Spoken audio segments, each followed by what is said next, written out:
Saskatoon Community Garden faces sudden eviction just days before harvest. Wildfires force more people from their homes. The latest evacuation order in the Loche. And a group of Indigenous women sound the alarm over low water levels. This is CTV News with Chantel Saunders. Good evening. Chantel is away this week. I'm Laura Woodward. We begin tonight in Loche, the latest community placed under a full evacuation order. Wildfires now forcing thousands out of their home across the province. CTV's Stacey Hine has the latest.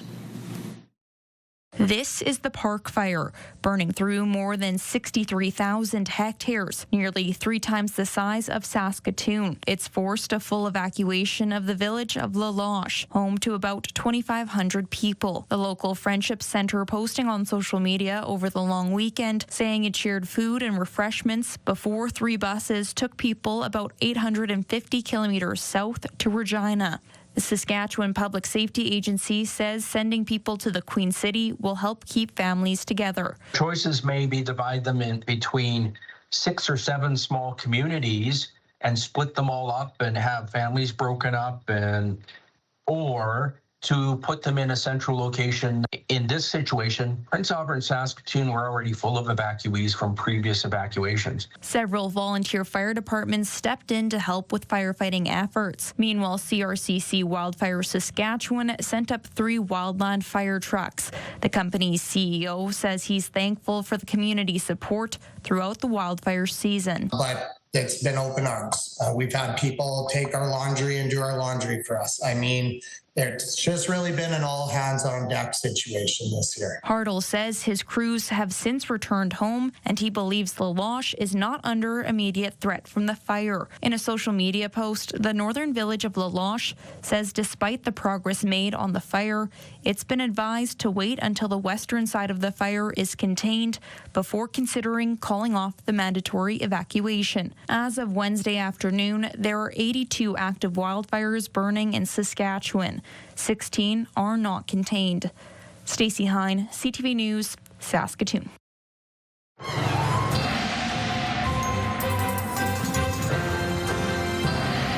All right, a horrible situation up north there, Jeff. Any relief in the form of rain? Right now, we are hoping for the weekend. In the next couple of days, Thursday and Friday, not so much, but we are expecting as one of a series of lows that's making its way from BC and Alberta into Saskatchewan. We are anticipating that the wildfire areas will get some rain. Now, it's a question of how much rain. Will it be substantial? But we are anticipating rain as we head into the weekend. We'll talk more about that later. All right, thanks, Jeff. Turning now to a Saskatoon community garden that's facing a sudden eviction notice from the city. And as CTV's Keenan Surikhan reports, it comes just days before harvest.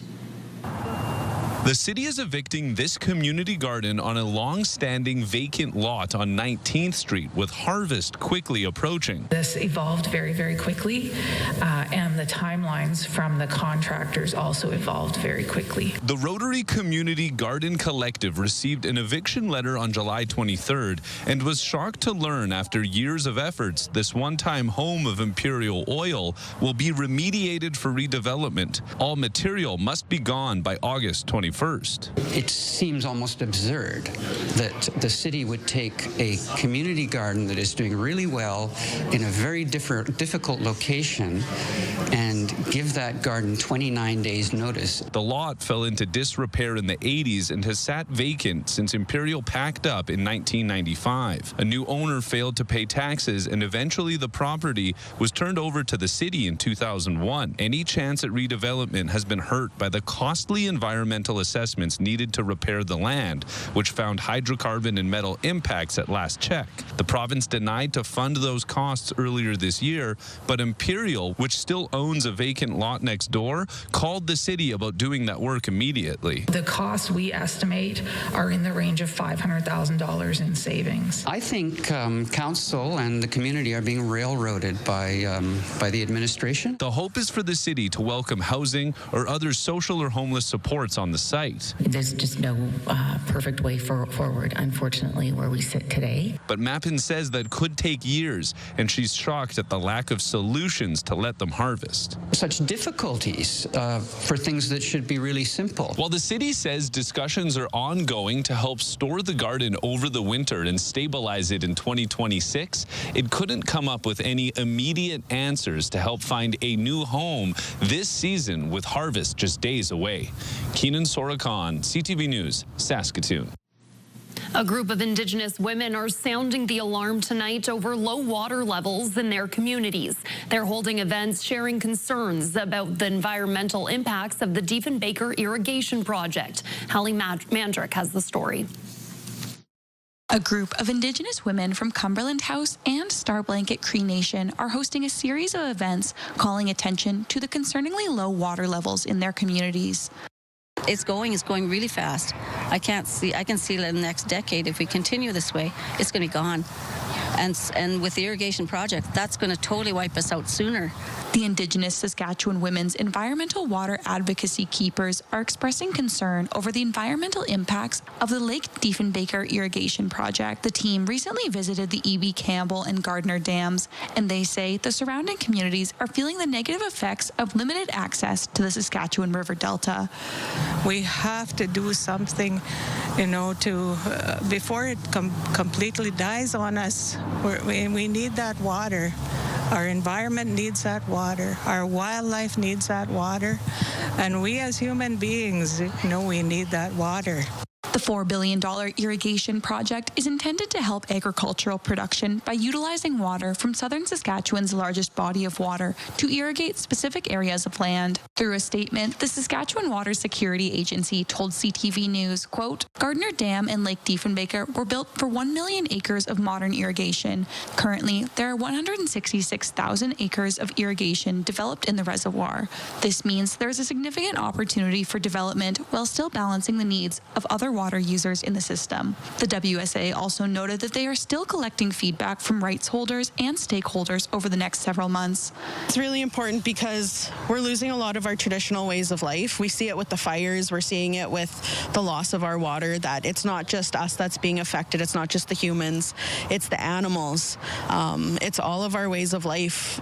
The next step for the Indigenous Saskatchewan Women's Environmental Water Advocacy Keepers will be in Regina, where the team will voice their message in front of the Saskatchewan Legislative Building. Hallie Mandrick, CTV News, Saskatoon.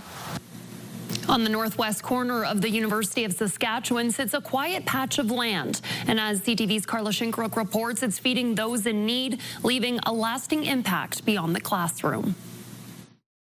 I'm a PhD student. Chloe Canning has been part of the class that originally came up with this edible shelter belt project in 2019, an assignment aimed at making a difference. Having that opportunity to be creative, students take that on and they take it head on, and they do crazy things that you would never think, you could do. She now helps teach the Sustainability in Action class, which provides volunteers to keep this garden growing.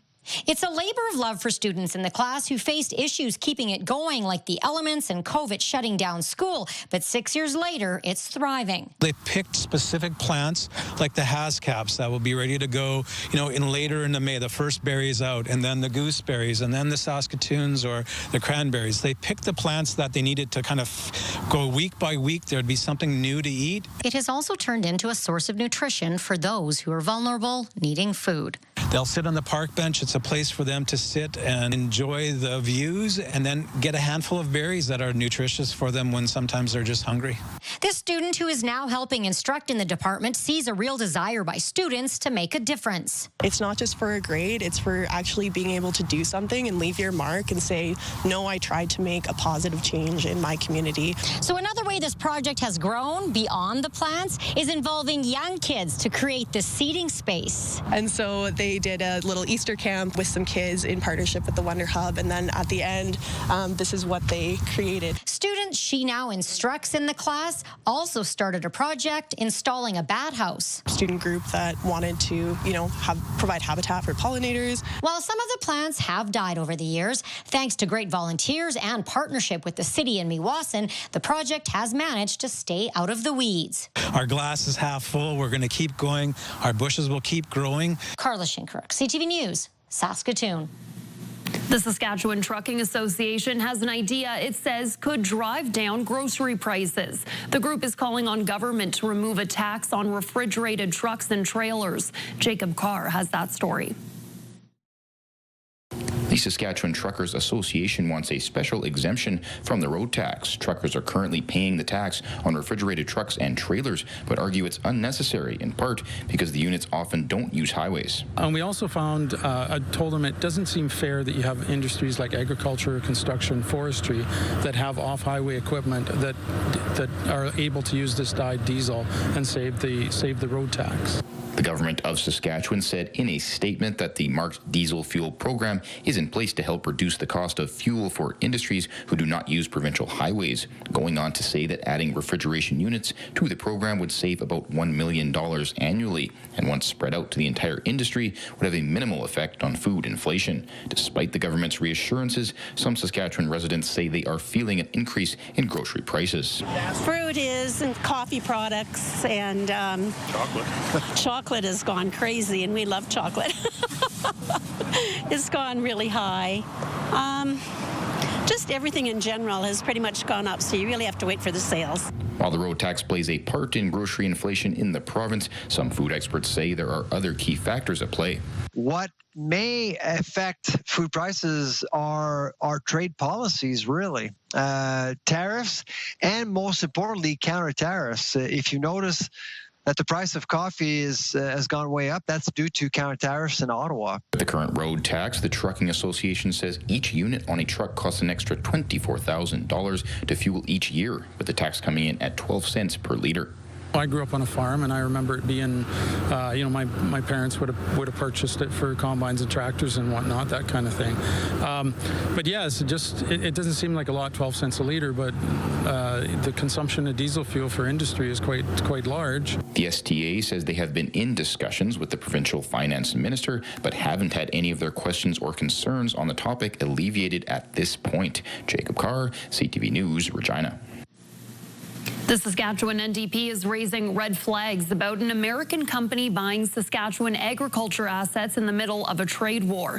CTV's Sierra D'Souza Butts has the story. The Sask NDP is calling out the province for not intervening in a U.S. company's purchase of an agricultural logistics business that operates within Saskatchewan. This is a time when we should be doing everything we can, especially with strategic economic infrastructures, power, rail, energy assets. Sarah's Global Ag Corp is an agricultural, energy, and industrial products supply chain company operating 13 locations across North America, including in Saskatchewan and Manitoba. One of its current operations is a grain elevator near Melfort.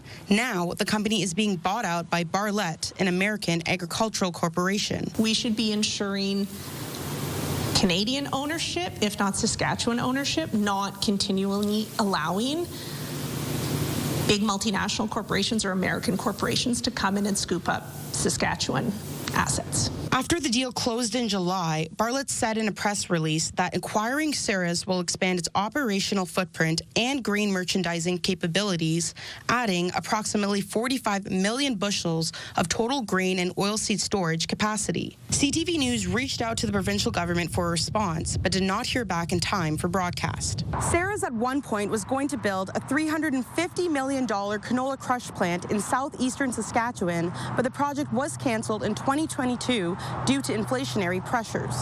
Sierra D'Souza Butts, CTV News, Regina. Saskatoon's exhibition is wrapping up tomorrow. Meanwhile, Regina's X is reporting a major drop in attendance. Wayne Mantika now on how many people went to the fair. Crews are still cleaning up in the Real District following the annual summer fair. Attendance was down, but that's largely attributed to a change in how the crowd is counted. Previously, organizations wouldn't necessarily have the technological pieces in place for really accurate scanning, and so they would use a bit of a multiplier to help fully estimate what they've got. But of course, now we have some very nuanced technological systems, and so this year's scanned attendance was 74,655, which is about 25% fewer than the 102,182 people who paid to take in the fare last year. Reported attendance used to exceed 200,000, but that included staff, volunteers, and groups that got in free.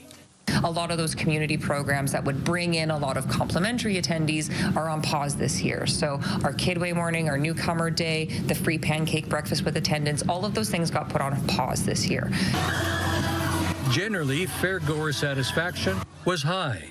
I mean, I'm happy about a lot of things. It was a really good event for us. Of course, our first year working with West Coast Amusements was absolutely spectacular. Really beautiful rides, bright, clean. The staff were phenomenal to work with. A really great opportunity for West Coast to, collaborate and build and grow with us. For next year, the same Midway will be back, but bigger than ever.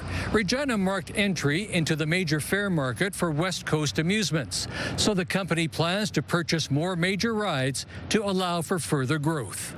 Wayne Mantika, CTV News, Regina. A new film festival focused on African filmmaking is coming to Saskatchewan.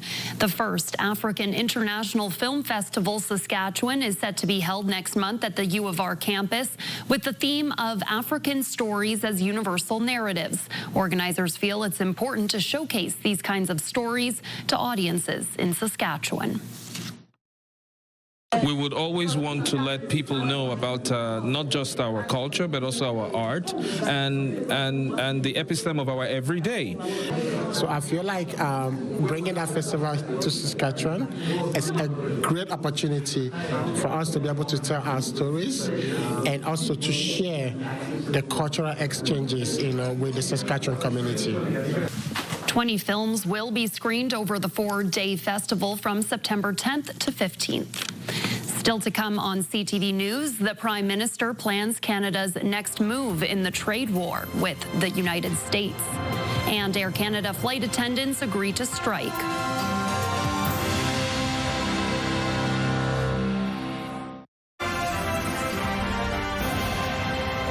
You're watching CTV News from downtown Saskatoon. Thanks so much for staying with us. Turning now to some possible turbulence ahead for travelers. The union representing 10,000 Air Canada flight attendants voted overwhelmingly in favor of a strike mandate, giving the airline just 10 days to land a deal and avoid potential disruptions. CTV's Judy Trin takes a closer look at the issues at hand. Mike Abraham has booked a flight to Slovenia for a bike tour. He's scheduled to take off just as Air Canada's flight attendants are poised to strike. Even if I was to actually try to rebook it now with either with Air Canada or with a competitor, say a European airline, the price would be at least 3 times as much. Air Canada's 10-year contract with its 10,000 flight attendants is expiring. The union representing the workers says better wages and working conditions are needed. Flight attendants average 35 hours of unpaid work each month. We're not paid anytime the aircraft is not in motion. So any of the pre-flight checks, mandatory safety briefings, all the required stuff that is done on the ground prior to pushback, as well as the deplaning process. The workers are getting support from the Conservatives, urging the government to amend the labor code to ensure flight attendants are paid for every minute they're required to be at work from check-in to sign-off. Last year, Air Canada generated operating revenues of more than $22 billion. Thousands of passengers could be impacted if a deal is not reached by August 16th.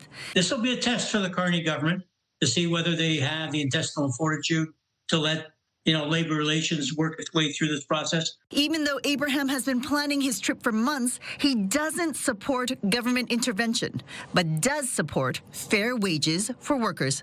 Being paid for your hours on the job that I think is a no-brainer. I can't possibly understand why a company wouldn't do that. In a previous statement, Air Canada said it was committed to reaching a fair and equitable contract with its flight attendants. Both sides returned to the bargaining table on Friday. Judy Trin, CTV News, Ottawa. The Prime Minister was back in Ottawa today strategizing next steps in the trade war with the United States, meeting with premiers and his cabinet. Meanwhile, 2 senior ministers are still in Mexico, working to rebuild ties with America's southern border. Prime Minister Carney, which counter-tariffs? The Prime Minister was tight-lipped a day after saying he'd consider removing some counter-tariffs on American goods if it would help Canadian industries. While saying he supports Mark Carney, Ontario Premier Doug Ford has a different take. You can't have tariffs on one side and not the other. I still stand by what I say. Dollar for dollar, tariff for tariff. They understand strength, not weakness. He was planning to deliver that message this afternoon as the premiers held a virtual meeting with the Prime Minister. Once it ended, Ford's message to Canadians is to buckle up for a rough road ahead. I'm praying that everything's going to go fine. But if it doesn't, I got to ask the people, do you trust President Trump? I don't. In recent days, Saskatchewan Premier Scott Moe has called for Canada to remove or reduce counter-tariffs on all American goods.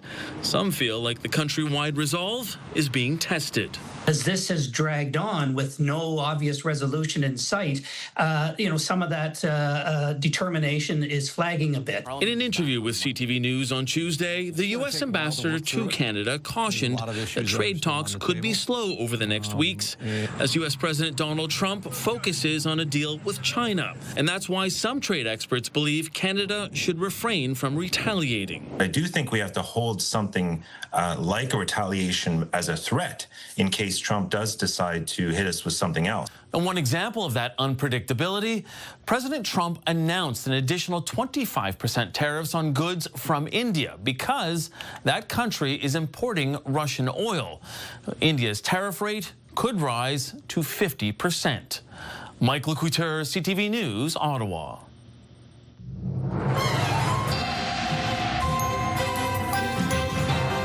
This is Ashley Victoria Robinson coming to you from Los Angeles, California, on behalf of Second Star to the Right's production of Red Dirt, Red Storm. I am the playwright and the star of this sci-fi romance set on Jupiter and Mars. You can find out even more information by visiting the Saskatoon Fringe official website. I have to ask, all the way from Mars, what is the weather going to be like? Mars, an unknown suburb in Los Angeles, but there you go. Hey, let's check out what the weather is going to be like for the next performance of this play. It happens to be 6 o'clock tomorrow, and it looks like tomorrow's daytime high around 23 degrees. There's a possibility of some showers mid-afternoon, but by the time we get to showtime around 6 o'clock, we're expecting it just to be mainly cloudy. So 23 for a mid-afternoon high. By the time we get to showtime, probably around 19 degrees. And once again, 25th Street Theater.org is the website to go to. Now, let's take a look and see what we've got going on with our temperatures. 25 degrees for Saskatoon right now, the Statement, Prince Albert, and the Battleford. So if you bet on 25, you're a winner. All right, let's move on to our almanac for Saskatoon. The daytime high is our current temperature, 25 degrees. 26 is typical for this time of year, so pretty darn seasonal. 38, though, that was the record set in 1998, and there was a tie for the record of 4 degrees set in 1903 and 1911, and the sun is going to go down at 8:49. Still ahead tonight, an Olympian's quest for gold, searching for a special bracelet lost in Vancouver.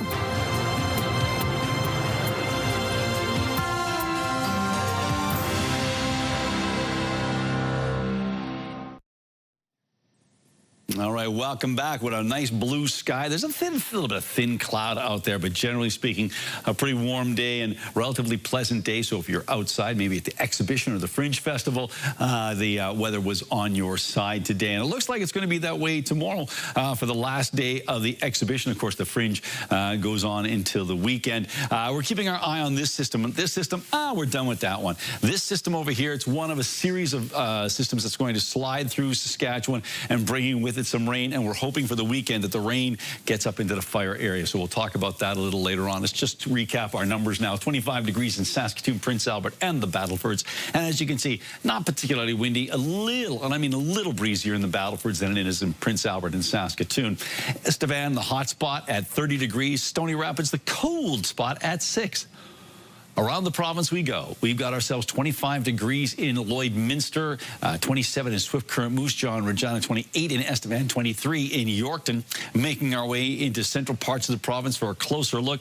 Temperatures as hot as 28 degrees in Meadow Lake. It cools off to a pretty pleasant temperature, manageable, that's for sure, at 22 in both Melfort and Wynyard. A lot of other places in the mid-20s. Mid-20s as well for Stony Rapids and Collins Bay. A little hotter in Buffalo Narrows and Key Lake, both at 28 degrees, 25 in La Ronge, 20 in South End, 21 in Sandy Bay, Island Falls.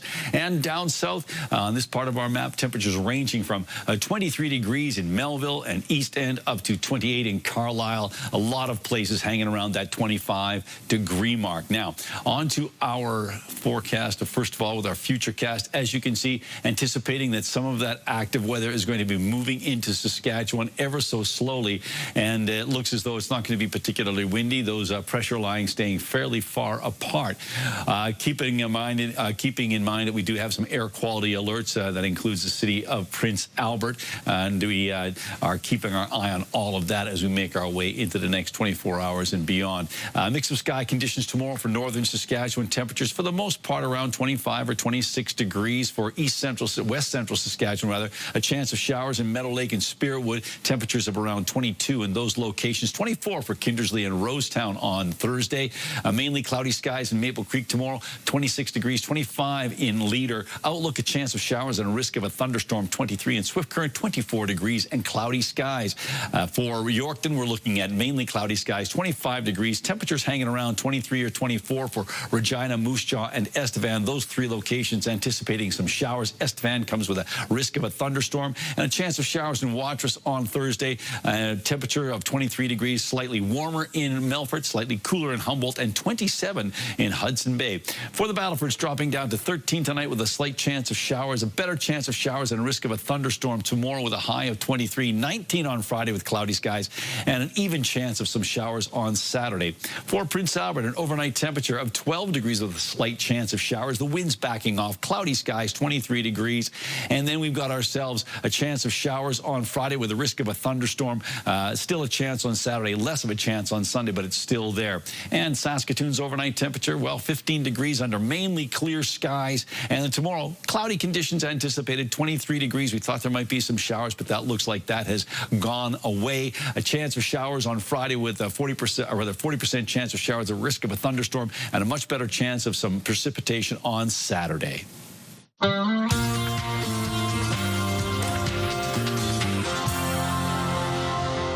Mr. Combs is a very hopeful person, and I believe that he remains hopeful. An attorney for Sean Diddy Combs says the hip-hop mogul is seeking a pardon from U.S. President Donald Trump for prostitution-related offenses. Last month, a jury convicted Combs of transportation to engage in prostitution and acquitted him on the most serious charges of racketeering, conspiracy, and sex trafficking. We'll see how that works out. Wednesday Addams. It is an honor to meet the savior of Nevermore. Can I get your autograph? I only signed my name in blood. I would expect nothing less. I never said it was my own blood. There's more than just little monsters in this second season of Wednesday. Part 1 of season 2 is officially out today. Lady Gaga not only has a guest role, she plays a teacher at Nevermore, but she'll also have a song. Dead Dance is expected to be released next month in part 2 of the show, and that's set to air in September. All right, Jeff, you were busy today, eating spud nuts maybe? Oh, no. On the job, and this is all about happy anniversaries. The man, the legend, the clown, Doo-Doo the Clown, celebrating 30 years at the Saskatoon exhibition. Congratulations on the 30 years. Thank you so much. It's unbelievable. I'm so hungry. What keeps you coming back? Do you know what? Honestly, and a lot of people that are watching this right now will tell you, every day I have so many families that come up to me and they'll say to their kids, "This is Doo-Doo the Clown when I was little."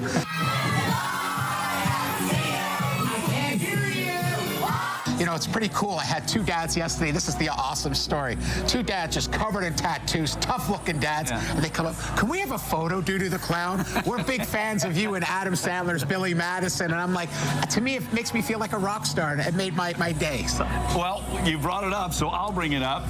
Billy Madison, too. He's making a lot of sequels, Adam Sandler. I'm waiting for the call when it's time. I've been practicing. I got my stilts that I wore once in my career, and we'll see what happens. We are here on the Midway. I'm going to say with the king of the Midway, Scooter Korak. Scooter, you've been in this business for almost 50 years, but 25 years, it's your 25th anniversary here at the Saskatoon exhibition. But in the course of 50 years, how have the rides changed? How has Midway's changed? Well, you know, still all of our old traditional ones, like the tilt-a-whirl and a bumper car, are exactly the same. And guess what? They are just as popular today as what they were 50 years ago. But some of the new rides we have, you know, the technological advancements, especially when it comes to safety and the redundant systems, that's made a big difference. And then I'm going to say the rides actually got a little bit more thrilling. Like, I don't know that you can beat that Mark III when you come around the top of the hill and it's 3.2 Gs. That's the deal right there. And you know what? I got to tell you that Oktoberfest is kind of the showplace for brand new rides in the world. Yeah. In Germany? In Germany, yeah. So that's what we do. We go take a look what other people are doing and what new rides are out there and how they're performing, and that's what becomes the new ride with us. Now, let's talk a little bit about you in the business. What got you involved in the amusement business? Well, you know, I went to high school in Calgary. I graduated in '77, and I saw this big line in front of the Stampede ground, so got in line, got myself a job with the Stampede.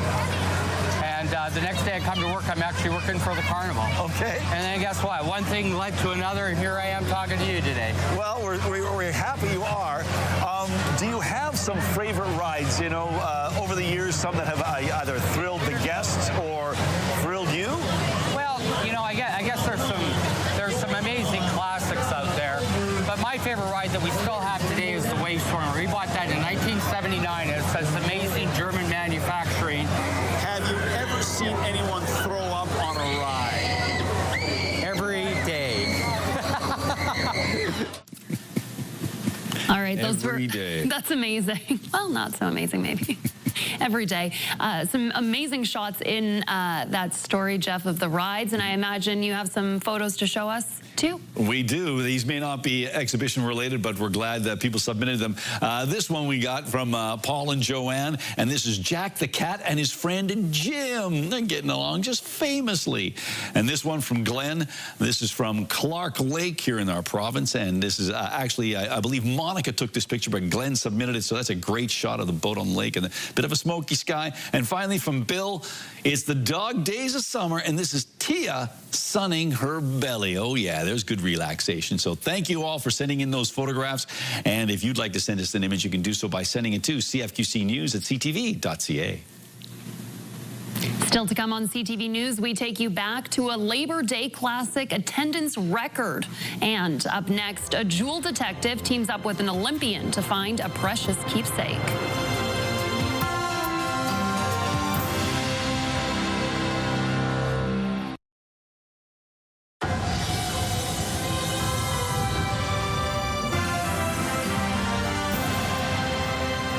A bike ride through Vancouver's Stanley Park turned into a desperate search when a Canadian Olympian lost a special gold bracelet. And as Sinjin Alexander reports, she turned to a specialized sleuth for help. Chris Turner is the first to admit you can't find them all. But he has been successful more than 500 times, he says, and that's why his friends call him the ring finder. Doing this and holding up somebody's ring and seeing how it affects their life is the best thing I've ever done. His latest client, Vancouver's Madison Maley, who bought this Cartier bracelet to remember her rowing team's gold medal victory in Tokyo, says it vanished on Thursday while she was out for a bike ride in Stanley Park. And had it inscribed with Olympic champion, Canadian Women's Aid. Her husband, Olympian Maxwell Latimer, helped her search up and down without any luck until dark. As a last resort, they picked up the phone. Okay, so we came around the trail. Now on the job, the ring finder wasn't thrilled with the odds. Yeah, it didn't sound good. I mean, how do you actually retrace a bike path and for maybe 2 or 3 miles? But before they even began to look, the jewel sleuth asked a good 20 minutes worth of questions when something triggered and he knew how to focus the hunt. Let me just see something. With Maley at work, the men took the road less traveled where the path narrows near Beaver Lake. Max, whatever you do, keep focused on the right side, because if we're going to find it, it's going to be on the right side. And within minutes, Max looks down and goes... Max found one half. And the look at his eyes were like this big. The ring finder, the other. He was vibrating. He was so excited because Max really didn't think there was a chance. I'm shaking. How does that feel? We gave up last night. How does that feel? Time to tell Maley they played it coy.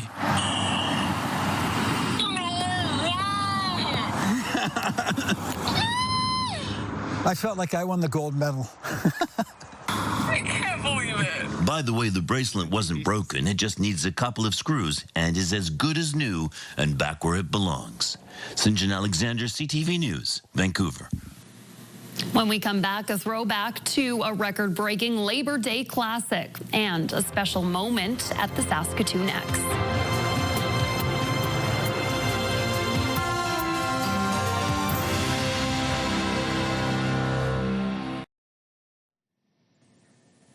Welcome back. Let's take a look at the rural forecast for Thursday. As you can see, some places are going to be receiving a little bit of shower activity. Some places it comes with a risk of a thunderstorm. That's in Lloydminster and Outlook. But temperatures warmer towards the eastern side of the province than in the western side. 27 for a high in Hudson Bay, 23 in Wynyard, 24 in Melfort. Down south, well, it looks like the inclement weather is more focused on central parts of the province and the eastern side down towards the international border. Maybe a bit more in the way of inclement weather with a chance of some thunderstorms. And what's it going to be like in Asquith, the center of the British Empire? Look at that. Chance of some showers, 24 degrees, and winds out of the southwest at 10. And Asquith is where internet plans of up to 1 gig are available from SaskTel. So once again, it looks like it's going to be not too bad. Well, the upcoming Labor Day Classic in a few weeks is officially sold out. And while the stadium will be packed, it's not going to break a Labor Day attendance record. Matt Young takes us back to when it did.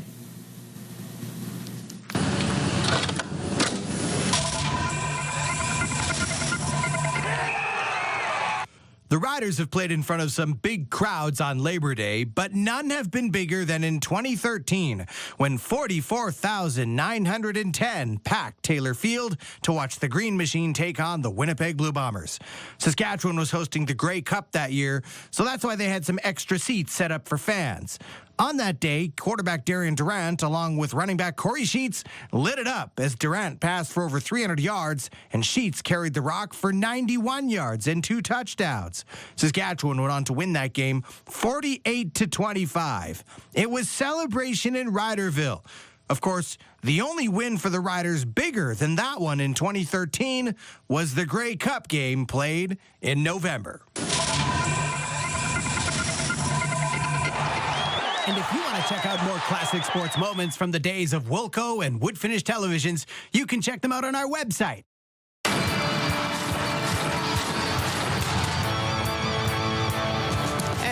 In for another edition of X's and O's with Wes Cates. Wes, Riders 7-1 as they head into our bye week this week, their second bye week of the season. Pretty impressive. We're almost halfway through the season, so the first question is simply, what has impressed you, or what has been the pleasant surprises that you've seen offensively and defense from this club?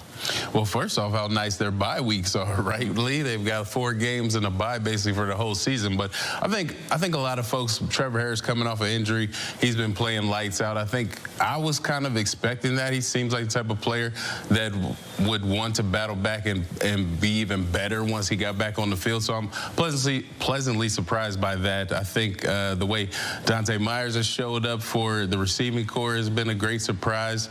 And just the O-line overall has been blocking well. You know, they've had a few different people in at that left tackle with Peyton Collins and Dale Johnson, and then Darius Washington as well, getting a game in there. And then on the defensive side of the ball, I think, you know, they've been giving up some yards, but they really looked great last week, so they've been figuring some things out. I think A.J. Allen on that side of the ball has been playing really well. He's filling up the stat sheet and one of the top tacklers on the team. So I think, yeah, everything just seems to be coming together so well that I just really hope that they can just stay on this trend. Yeah, defensively, A.J. Allen has been my biggest surprise. He went in there after the Week 1 injury to Avery, and my goodness, I mean, that's a ratio breaker right there because, you know, you got a Canadian starting in that linebacker spot, and he has been absolutely fantastic so far this season. Concerns, I know 7-1, it's hard to think of concerns considering they're off to such a great start, but what maybe has you concerned going into the second half? You know what, I think it's just the health, keeping guys healthy. I think the receiving core is a bit of a concern because there's a lot of young guys that are getting some good time right now that are showing that they can go in there and make some plays, and then when we get Bain Jr. back and maybe Schaefer Baker, and obviously Emilus is going to be back, that's going to throw a wrench in things and maybe throw chemistry off a little bit. Trevor Harris has seemed to work fine with whoever's out there, but I just think that might maybe throw their rhythm off a bit. Other than that, I think just the defense going back into their old ways of kind of, you know, being a little suspect on the run. They're usually tight on the run, but they can get a little gappy or, you know what I mean, open up to certain backs. And then coverage-wise, I think as long as they don't take steps back on the defensive side of the ball, this offense is figuring out ways to churn and get enough points that I think that they'll be a formidable opponent against anybody. Yeah, the Canadians' injuries is what bothers me. With we already saw the offensive line even before the season began with the injuries that happened there. And then Schaefer Baker, we're going to see him at the end of the season, if at all. And Emilus now on a 6-game injured list. The Canadians have stepped up, whether it's Neild or, you know, Duncan Busby or Picton. But, man, one more Canadian injury on the offense, and you got to be worried about that situation. Yeah. So they have 5 games before their next bye week after this one, and this is a tough stretch. This could determine whether they could be top in the league or whether they drop a little bit. They come back, they're home against Hamilton, then they're in Calgary, the home and home against Winnipeg, and then they are home against Montreal. All those teams currently above 500 records. You look at that schedule, and that's it. That is basically determines the season right now. I'm excited to see the 2 old dogs go at it. You know, Trevor Harris and Bo Levi Mitchell come, you know, with us coming off a bye probably bodes well for the Riders, but that should be a really exciting game. Maybe that'll be kind of the game of the week for the CFL that week. And yeah, other than that, I mean, I think obviously Winnipeg's going through its issues. We'll see if maybe they have Caleros back, but it'd be exciting to be able to get a win, or at least split that, or if we could win the Labor Day and take one in Winnipeg, that'd be exciting. So it's kind of lining up for the Riders right now. You know, record-wise, they're sitting at the top, but the rest of the West is kind of keeping pace. So it'll be tough, but they've got a nice road ahead. Yeah, the last 5 games: Edmonton, Ottawa, Toronto, and then Winnipeg and BC to finish off. But that's a nice stretch to end. So if they get a good record in the next 5 games, I really like their chances of not just hosting a playoff game, but maybe the Western Final. Well, we'll analyze their next game next week on another edition of X's and O's. As Wes said, it's the battle of the old dogs. Bo Levi Mitchell and the Hamilton Tiger Cats, and Trevor Harris and the Saskatchewan Roughriders. That'll clearly be the game of the week. Coming up, a memorable moment at the Saskatoon X. Then a look at some special visitors at CTV today.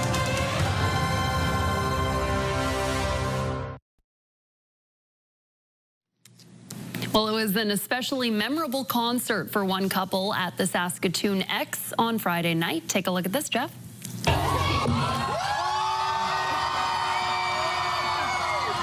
High Valley brought up this couple, Brett and Cassie, on stage for a surprise. After Brett popped the question, the newly engaged couple danced to the last song of the night, Make You Mine, and you can see what a special moment, and they get to dance right on stage at the Saskatoon X. Pretty cool. You bet. Very cool. We make the assumption she said yes. Yeah. I know, but you want to dance? No. Okay, sure. My we heart's have one more broken. song. Yeah. All righty. All right, Jeff, you played tour guide today. Yes, we did. We were very happy to have a group of individuals from the Saskatchewan Cultural Association. They swung by for a tour. These are the summer students, and we showed them around the studio, talked about the history of CFQ-CTV, also known as CTV Saskatoon. And they had some great questions, and so we want to say thanks to the students. And in particular, thank you to Anthony, who painted this picture for us, as well as on this particular painting, the words "thank you" are spelled out in many different languages. So thank you, Anthony, for the painting, and we will proudly put that up in our office. It's beautiful, and I don't know if the camera can see, but there are some beautiful gems on it. So I was going to make it. Can I make it twinkle, twinkle, twinkle? There you go. I don't think we've ever had a prop. I don't think I've ever had a show with a prop here. So this is very special. There you go. There you go. Props and art. There you go. Thank you so much, Anthony, and thanks, Jeff, for being the best tour guide. I didn't hear any negative reviews so far.